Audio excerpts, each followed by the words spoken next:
I weirded you out the other night. No, not really. Oh, come on. I've never seen that kind of thing, up close and personal before. It just took a while to process. You want to talk about it? If you want to. I like you, Holden. I haven't liked a man in a long time, and it's not because I'm a man hater or something like that. It's just been some time since I've been exposed to a man that didn't immediately live into a stereotype of some sort. And I want you to feel comfortable with me, because I'd really like us to be friends. So if there's anything you want to know, it's okay to ask me. Okay. Okay. Okay. Why girls? Why men? Because that's the standard. If that's the only reason you're attracted to women, because it's the No, standard. It's more than that. So you've never been curious about men? Curious about men? Well, I always wondered why my father watched Hee Haw, but... Hey! Hey, wait a Get minute! the fuck off me! So what? So it's true, right? Is that what you want to hear? Is it?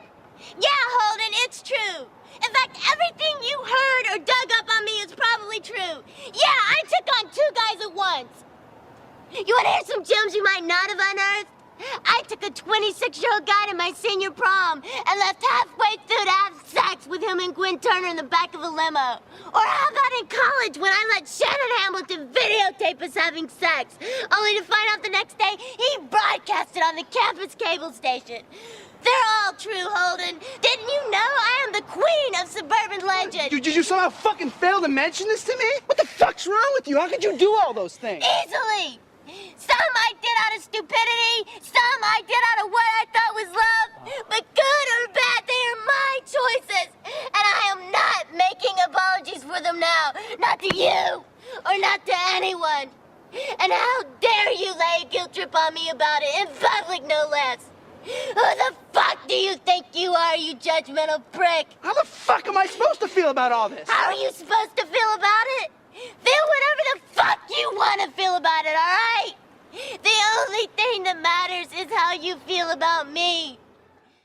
Chasing Amy is really a great video when we're talking about the idea of sociosexual dynamics. We're talking about how the ego works and sexual relationships and different things like that.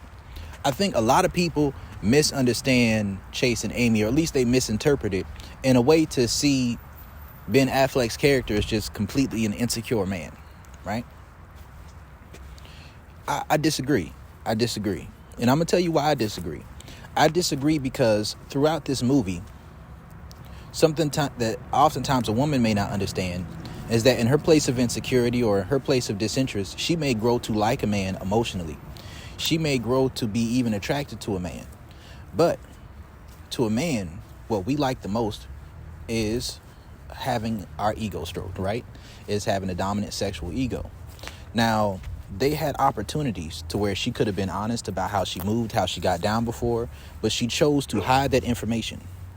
If you choose to hide information or to use plausible deniability and to talk around the subject and not to really say what went down, to not really say how you moved and how you've been because you want to control the narrative of how an individual views you, if that narrative then changes after they've already become emotionally attached to who you are, right, to how they perceive you, and then you change the narrative of how they see you, yes, it is perfectly natural and perfectly common for a person to not feel the same way about you, to feel as if they were lied to feel as if they were cheated. And a lot of this came from Ben Affleck's character giving her a pass, right? In his mind, he was like, well, since she's lesbian, right, I'll give her a pass for not being sexually available to me, not trying to date me seriously. He took the friends first road. And sometimes a woman takes the friends first road.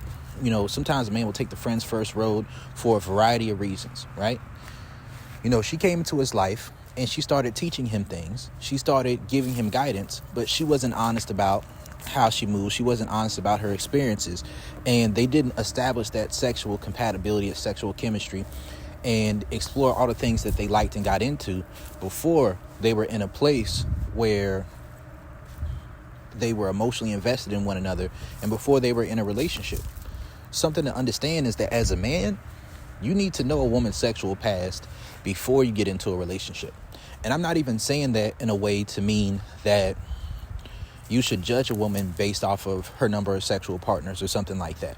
What I'm talking about more so is establishing sexual chemistry, establishing sexual compatibility, but you also have to look at each other's past. You have to look at each other's present, see if any of those lingering desires are still there, and see if any desires that they used to have are repressed when it comes to you, right?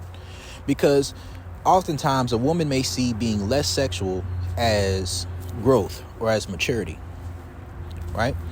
Sometimes a man will give a woman a pass for certain things that he may want to do or like to do sexually because he wants to get to know her, because he's allowing her to take the lead in the relationship. He's allowing her to put herself into a position to where she controls the narrative. Now, there's no guarantee that she's going to be honest about it. So all he knew was that, she was lesbian at the time, right? And that's how she put it, right? But at the same time, she was very, she danced around the topic of her sexual relationships with men. She wouldn't be honest about it. She would hide that information while telling him that she wanted him to be comfortable with her and to tell him and ask her anything, right? But at the same time, she was still withholding different things about herself. She wanted his emotional vulnerability. Now, when a woman wants a man's emotional vulnerability, knowing that that's a stereotypically masculine type of guy, right? Or a stereotypical male ego, right?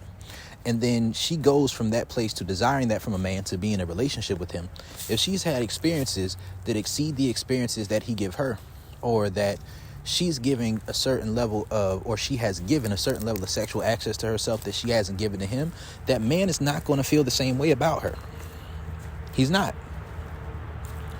And to try to gaslight man as if he is insecure or misogynistic because he's not okay with that is not cool. People are allowed to have different values when it comes to sexuality. People are allowed to have different things that they view as acceptable versus unacceptable behavior, right? People are allowed to have those things. But the best thing to do, man or woman, is to let a person know what your sexual experiences are before you get into a relationship. Because if they do not know, there are some things that can pop up from your past that can cause a person to go through a lot of mental and emotional anguish, because they may not know whether or not you're somebody who sexually desires them on a high level versus being somebody who they're just willing to have sex with because of the emotional connection, or because of the relationship status, or because of the money that was spent, or because of the time that was put in, or because they feel emotionally safe with you. That's different than having a lustful desire for someone. And sometimes a man will give a woman a pass for that and allow a woman not to act on having lustful desires, or to be okay with her not having lustful desires, because he believes that she is not that type of woman. And women will play with that. Women will take advantage of that pass, right, in scenarios, not understanding that this will greatly hurt the relationship in the future. Greatly hurt their relationship in the future. So I have to put some of that onus on Ben Affleck. I have to. But I also have to put some of that onus on her, because she was being duplicitous in a way about how she expressed herself, dancing around the subject, dancing around the topic, and not being upfront and honest about it. One of the worst things you can do is be in a situation where someone else is going to be the person who brings up sexual experiences that can make you feel embarrassed that your partner didn't tell you. Why does someone else have more privy to information that the person that you're with doesn't have? If it's all about being vulnerable and being emotionally intimate and, in intimacy and all these things, then why are you causing a person to be intimate with an idea of you, a caricature of you that isn't really consistent with who you've been throughout your life? They should know those different journeys, those different pathways you've gone through. They should understand those things. And if they can't handle those things, it's best for them to get to the place where they can't handle that and walk away before you're with them, than for you to be in a situation where they're emotionally invested and now they have to fight internal turmoil. And a lot of women will say, well, no, that doesn't matter. No, that doesn't matter. He's just insecure. And simps will say, oh, no, it doesn't matter. He's just insecure. And men who have never waited for sex in their life will say, no, it doesn't matter. He's insecure. But the truth is this. This is the truth of the matter, right? For most women, even if they're bisexual, if they find out that their ex-boyfriend has a history of doing gay porn, right? If they find out their boyfriend has a history of doing gay porn or of engaging in being, bisexual, group sex with men, that will turn her stomach over, right? For most women, it's going to be a certain visceral disgust. It will be. That's for most women. Most. There are going to be some exceptions, just like there are going to be some exceptions here. But chances are the people who are going to be the exceptions are people who knew about that pretty early on, or they were already accepting to that type of thing. So it's not going to bother them so much, right? But when you have experiences that can cause somebody to feel as if you are more sexually open and available to someone else or to multiple people at the same time, and someone doesn't know that before they get emotionally invested and get into a relationship with you, then it can cause different instances to where they will go through emotional turmoil. They will have to fight their ego because she knew what she was doing, right? The girl in Chasing Amy, she knew what she was doing. She knew that because he thought she was lesbian, that was part of the reason why he was pursuing her without pushing for sex. She somewhat did that on purpose. Somewhat gave the idea that she wasn't that sexual. She wasn't into men like that. She somewhat gave that impression, just from a place of her insecurity, right? And she gave that impression so that she could get that time, attention, validation to be pursued in the way that she was on a friend's first type of level. See, that is called being a Topanga. But one thing to understand about Topangas is that Topangas aren't always women who legitimately haven't had sex. They aren't always women who legitimately have not been penetrated. They aren't always women who have a very limited sexual experience. Sometimes Topangas are women whose cups have gotten low, and after their cups get low, they are in a place where they don't feel as sexually opened up as they used to be because they've gone through hurt, they've gone through shame, they've gone through guilt. And they just want to get to a place where they're receiving enough emotional validation so that their cup gets filled up so that they can finally be sexually opened up again. But that can limit the trust. That can limit the respect, the feminine submissiveness. That can limit the desire level, right? So I think a lot of people, they misunderstand certain aspects of how the socio-sexual dynamics of Chasing Amy worked. This is a very realistic type of circumstance that in probably 9 out of 10 cases, the person is not going to be cool with hearing that after the fact. I think that if you're with a person and they tell you that they would rather not know, that's different, right? That's different. But if you're opening up the dialogue to talk about your sexual experiences, it's probably even more important, right? To go through the ones that you remember, but also to go through the ones that might be a deal breaker for some people, because not everybody has the same sexual values, right? And another thing is this: sometimes people will take a back seat on certain things that they desire because they believe you're not that type of person. And if they find out that you're that type of person or that you've had those experiences, then now it's going to reshape and tarnish the image of how they viewed you. This idea of these things not being connected to the ego is not true, right? Because if the ego wasn't involved, right? If the ego wasn't involved, then the man would say, well, I am attracted to her. I want sex with her. So if she don't want to have sex with me, I'm going to walk away. Right? Or he was going to say, if the ego's not involved, they wouldn't be in that situation in the first place. Right? If the ego wasn't involved, then he wouldn't have tried to attract her, even though she gave the impression that she was lesbian. If the ego wasn't involved, she would have just told him what her experiences were before they got into a place where someone else told them in the worst possible time, in the worst possible way. Right? And then she played the victim afterwards and act like he was so insecure. If he was so insecure, you could have told him ahead of time, right? That's insecurity on both sides. Don't play the victim. If you are in a situation where you're not being upfront and honest about how you move, about how you get down, and then a person finds out about it later and they have to deal with some emotional turmoil because of it, take some responsibility for yourself.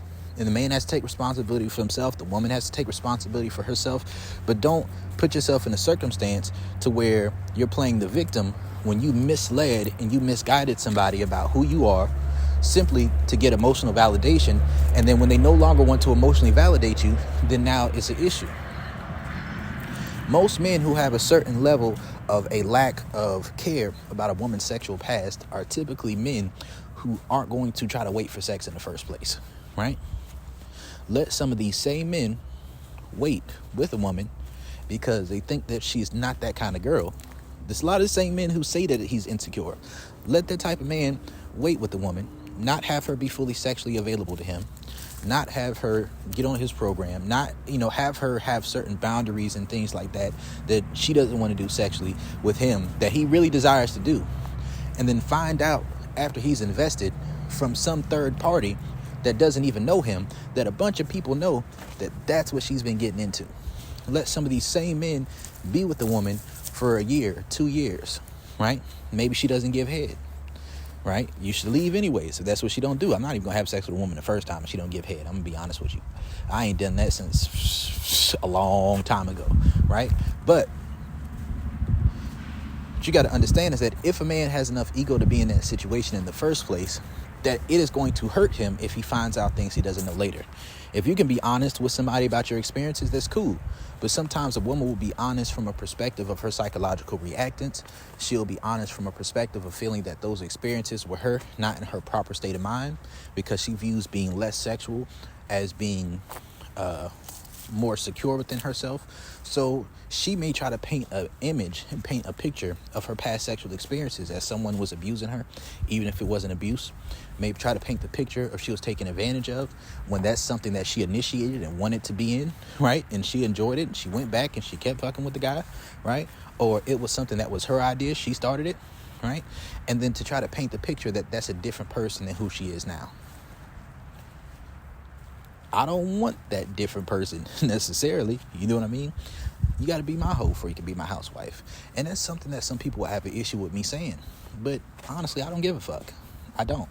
So this is just Brody Dharma, Coach Brody, talking about chasing Amy and retroactive jealousy, past theory. I'm out.